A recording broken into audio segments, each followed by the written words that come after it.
Oggi siamo a San Sperate, qui con noi c'è Alberto Mossa, giovane archeologo di San Sperate, che di recente ha pubblicato sui quaderni della sovrintendenza un interessante articolo che sta facendo anche discutere il mondo dell'archeologia e appunto della storia sarda in generale. Buongiorno Alberto. Buongiorno. Di cosa si tratta? Parlaci di questo articolo. Si tratta di un contributo relativo a degli elementi scultori rinvenuti all'interno del territorio di San Sperate attorno agli anni 70, primi anni 70, e che molto probabilmente fanno parte di una statua antropomorfa relativa a un guerriero. Il territorio di San Sperate non è nuovo a questo genere di manufatti, perché ha restituito altri due modelli di nuraghe che sono stati rinvenuti, uno in un'occasione del tutto fortuita in una discarica di materiale edile in località Paulillongu e l'altro in un terreno adibito a frutteto dove insisteva una necropoli punica.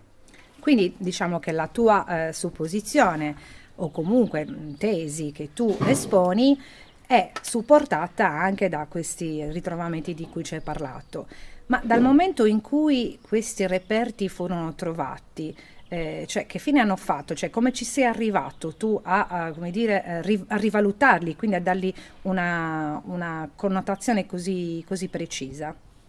Parte di questi materiali erano già stati editi in diverse occasioni sia da Giovanni Ugas che da Vincenzo Santoni, nel caso proprio dei modellini di nuraghe. Quindi stiamo parlando di un po' di tempo fa comunque. Sì, negli anni 90 e nel 2000.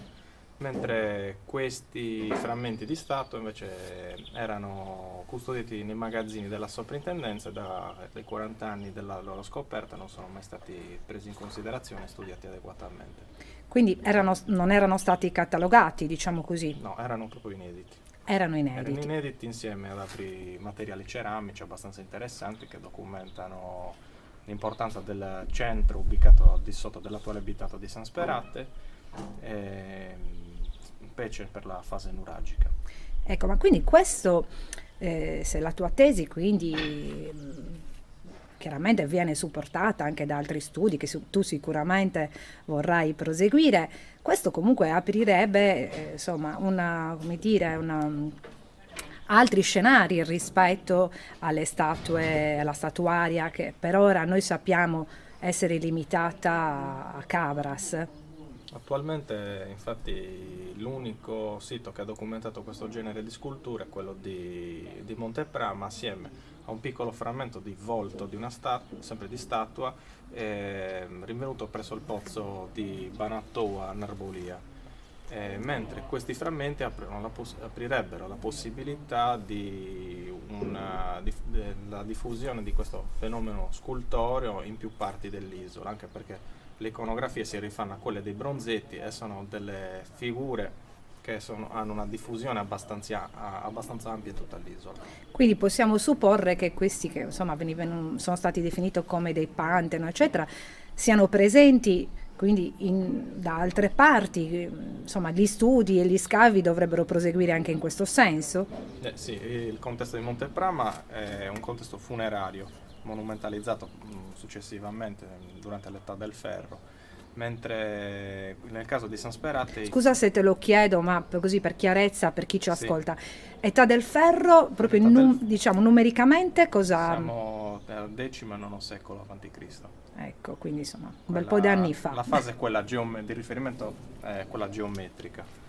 Nel caso come dicevo precedentemente, accennavo, i frammenti da San Sperate non provengono da un contesto funerario, ma da un abitativo. Dunque è probabile che questi frammenti facessero parte del decoro, dell'arredo di una struttura forse a carattere monumentale di forte valenza pubblica. Come intendi procedere da questo momento, cioè, in cui chiaramente si sta risollevando, quindi ripeto, un nuovo scenario? Tu cosa pensi, oltre che personalmente, si debba fare? Allora, innanzitutto ci vuole sempre cautela quando si hanno a che fare con nuovi materiali e con nuove teorie, perché è giusto andare con i piedi di piombo, lasciare da parte le fantasie, anche lo spirito, i sentimenti, diciamo.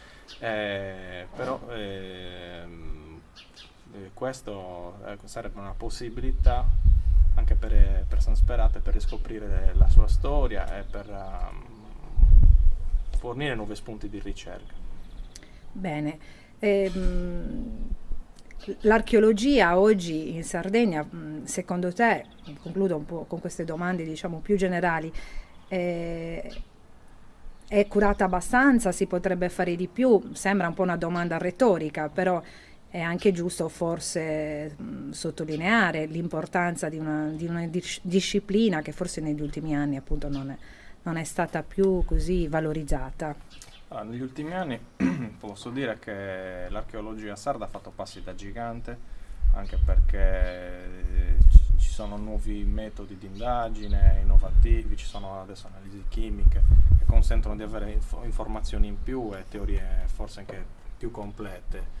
Un mio personale parere è che si dovrebbe scavare nei magazzini, perché nei depositi della soprintendenza sono pieni di materiali che sono stati accantonati o magari non si è avuta la possibilità di studiarli e che meriterebbero di una pubblicazione adeguata, anche perché sono più elementi che andrebbero a completare un ipotetico puzzle sulla civiltà nuragica. La scuola di archeologia nell'Università di Cagliari come procede? Procede bene.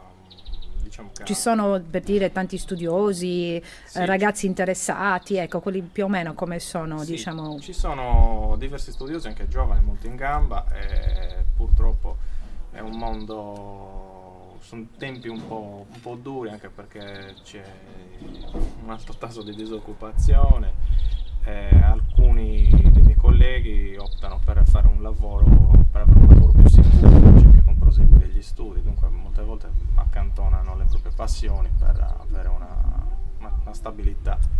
Tu hai avuto modo di scavare in siti insomma di tipo nuragico o altri? Sì, ho avuto la possibilità anche con l'Università di Cagliari di scavare presso il nuraghe su Mulino di Villanova Franca, forse uno dei contesti più interessanti della Marmilla, poi il nuraghe Asusa di Isili, poi altri scavi eseguiti come libero professionista per conto della soprintendenza, Nurallao e San Niccolò Gerri. Benissimo, allora con questo noi ti vogliamo salutare Alberto, insomma ti auguriamo che questo articolo, che per quanto possa essere anche breve, possa rappresentare per te, per la Sardegna, diciamo proprio così un nuovo risveglio anche, quindi anche un nuovo orizzonte per quelli che sono insomma i nostri studi e quindi anche la costruzione del nostro futuro. Ti ringraziamo. Grazie a voi.